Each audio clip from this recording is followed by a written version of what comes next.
15 minutes ya masano 15 minutes ya masano ya vrai 15 minutes ya masano bareportage ya show bacommentaire ya moto baanalyse ya kafu ya ndenge na ndenge na bavrai pro ya vrai bavrai journaliste professionnel bakopesa bino basango ya masano ya vrai ya ndenge na ndenge d'ailleurs basango ya masano ya ndembo foot basket volley handball topé rugby tennis de table ping pong long tennis tous les jours ya vrai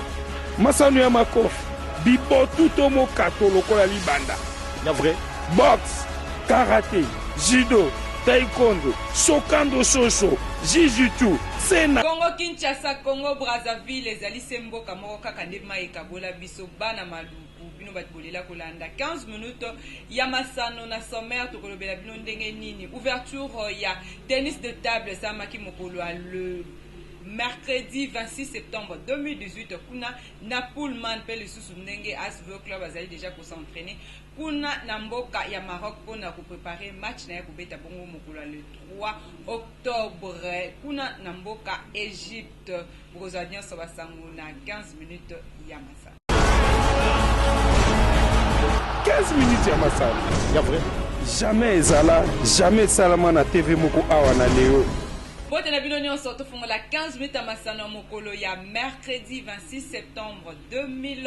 2018 pona ko sabino que ouverture ya tennis de table compétition ebandaki bongo mokolo ya mercredi 26 septembre 2018 kuna na chapiteau ya Pullman esengeli bake compétition oyo esangisi 4 pays d'Afrique centrale tomoni bongo Cameroun, Burundi, Congo Brazzaville pe République démocratique du Congo ye moko azali hôte ya milulu pe to pe ya compétition oyo bazali kuna esangisi bongo bana ya 12 ans bango nde bazali ko niata tennis de table ya kusakana te bozwa ndenge nini ezali kolekana kuna 26 septembre nde ezalaki ouverture ya tournoi ya tennis de table oyo esangisi 4 pays d'Afrique centrale tokoki kotanga Cameroun, Burundi, Congo Brazzaville pe RDC oyo ezali pays organisateur. Challenge oyo esangisaki bongo bapongiste bana ya moins de 12 ans bango nde bazali koniata tennis de table lokola mikolo. Esengeli boyeba ete tournoi oyo ezali vraiment important pona ba pioniste congolais bazala toujours na état ya travail ya préparation ya ba compétition oyo kobanda mikolo oyo ezali koya. Na yango président Mathieu Mwanambuta oyo azali président ya fédération na yango alobaki objectif ya compétition oyo. Au camp d'entraînement et d'entraînement, comme athlète à progresser dans la discipline, c'est pas ça l'entraînement. L'entraînement kakaté, entraîner dans ma casse, surtout, nous avons des temps à dans ma casse. On va ici athlète, il y a Congo Brazza, il y a Cameroun, il y a Gabon, Burundi, bon, et pour Babeta, dans la Bisso, tout cas à peu près, classement dans l'Afrique centrale et dans les lignes. Je sais pas les lignes parce que les Guimaram, expert, il y a beaucoup à l'autre. C'est payé parce que l'enseignement après ça qui va dans la aussi. Ils sont beaucoup talibés, avantage. La service c'est pour la communauté. La toute technique qui passe pour la bango. Les lots ils allaient premier tournoi en fonction de la catégorie d'âge. Lobby est pour l'année bangonios. Mais na autre monde, on a RDC pour se payer déjà à niveau de monde. Mais on a fait Congo Brazza, Cameroun, Burundi, Monipe, ils ont essayé de faire Afrique centrale parce que la Fédération internationale au Afrique, les autres Kabana habitaient Mitano, et ni Mata, et organisé la compétition à Bana, Après 5 jours d'entraînement, Cédric Rouleau, Oyo Azali, expert de la Fédération internationale, il y a tennis de table, a CPL qui n'a niveau, il y a technique, il y a compétition. L'entraînement a été sur un aspect de formation technique. J'ai essayé de faire le plus complet possible, donc avec la préparation physique, l'aspect mental et tactique.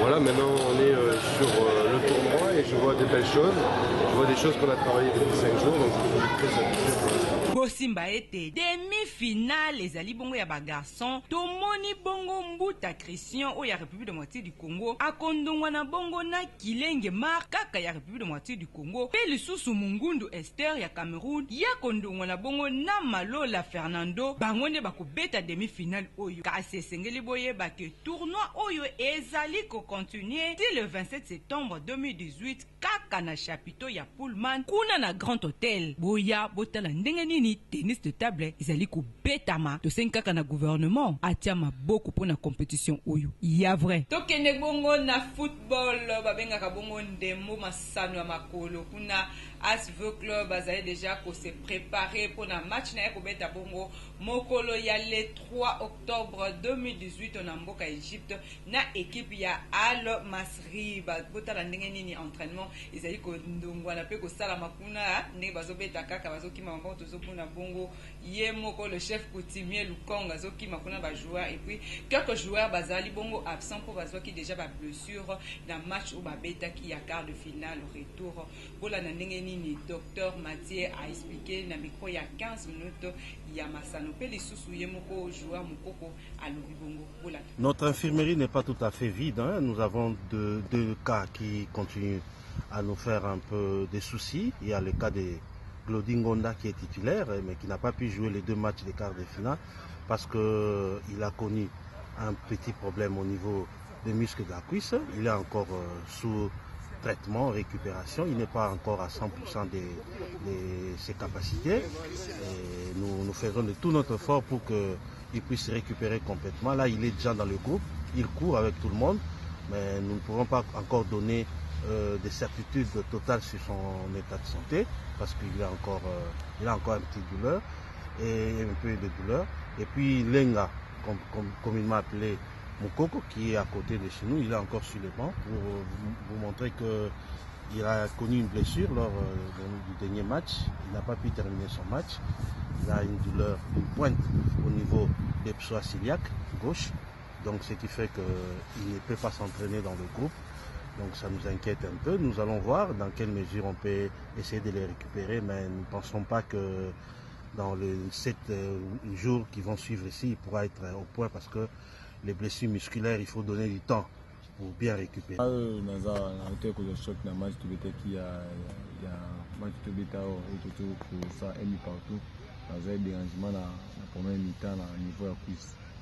Bandira match car on a une dérangement assez fort na pomame moi de synthé en plus mais voilà nous avons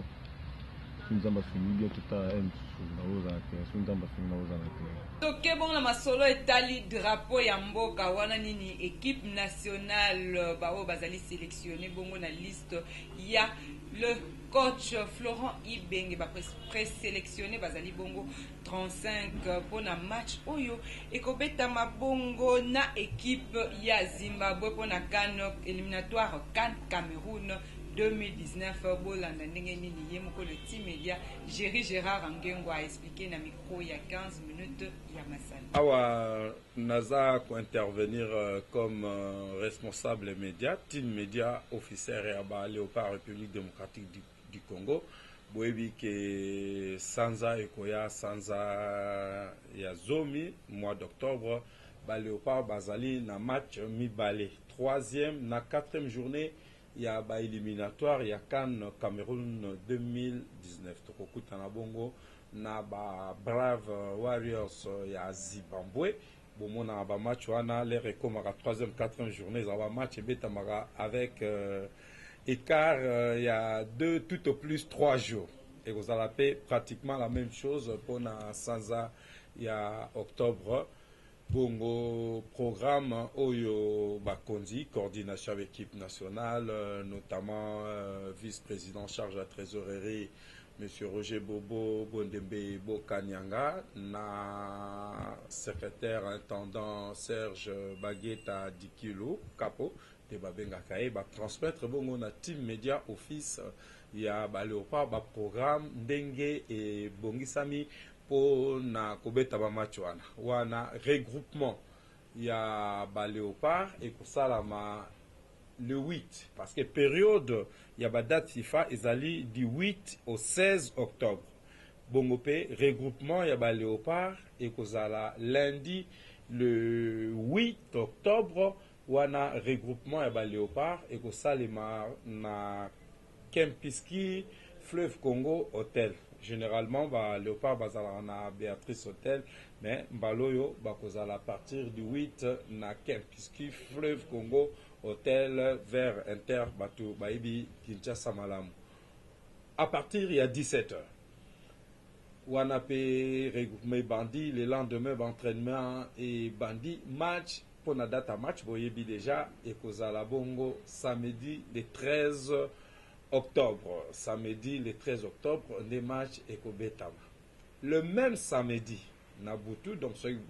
match Sili RDC Zimbabwe match soke Sili na butu kaka ya samedi wana na 22h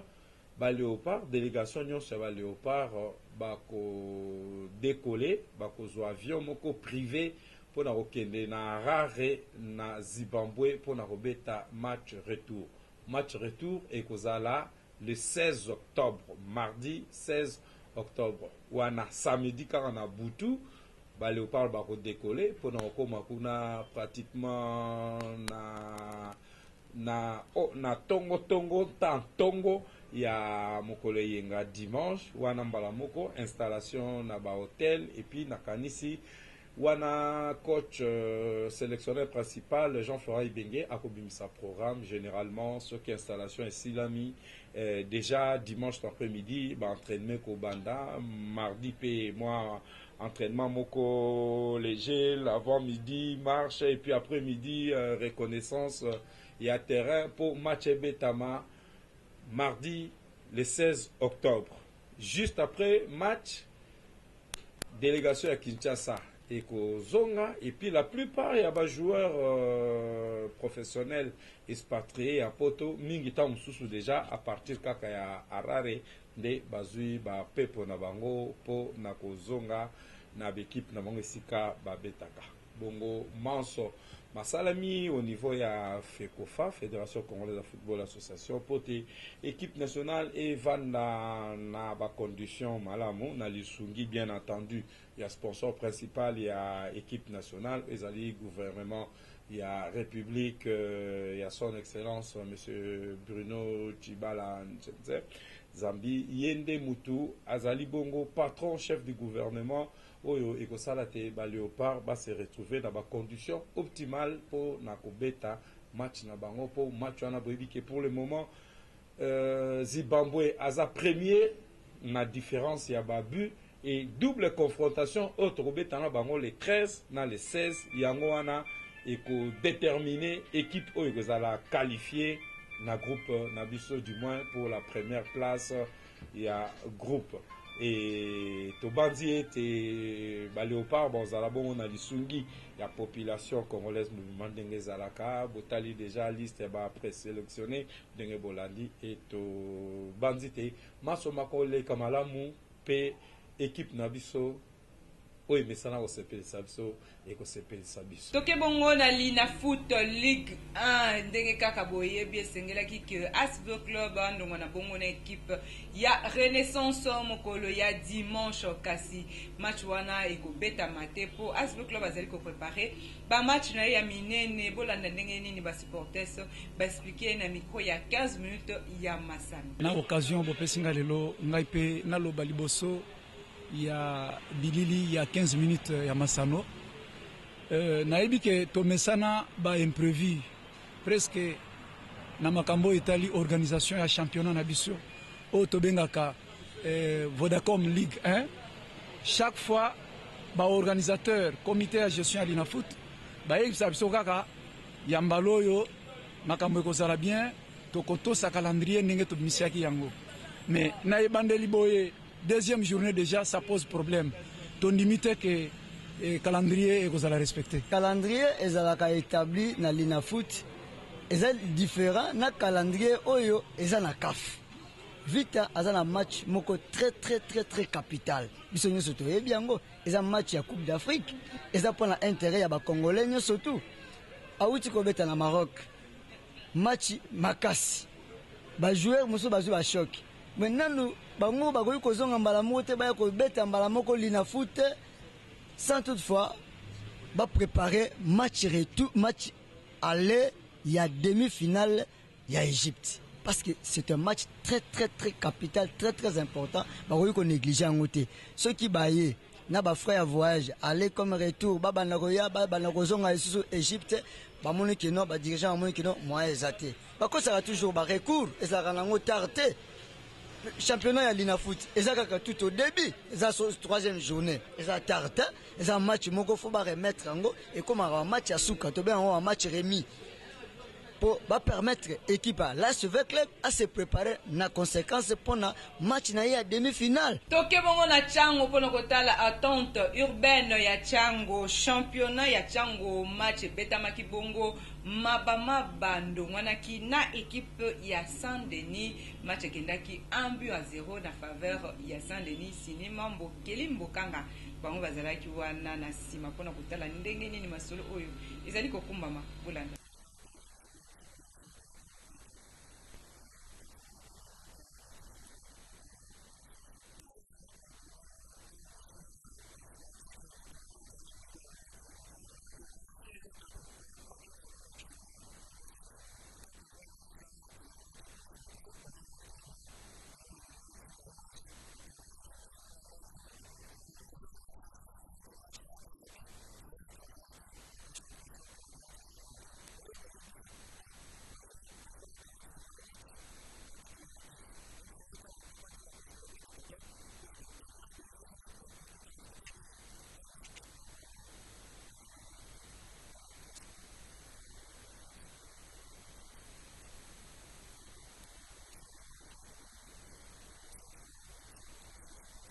Merci mingi na bino nyonso bozalaki branché pona kolanda 15 minutes ya masano ya mokolo malelo onga na sepelaki na présenter le bino ngonga anemono pour passer ko sepelaki na édition mokolo lelo pesa merci na équipe mobimba ya 15 minutes ya masano ngala bino kitani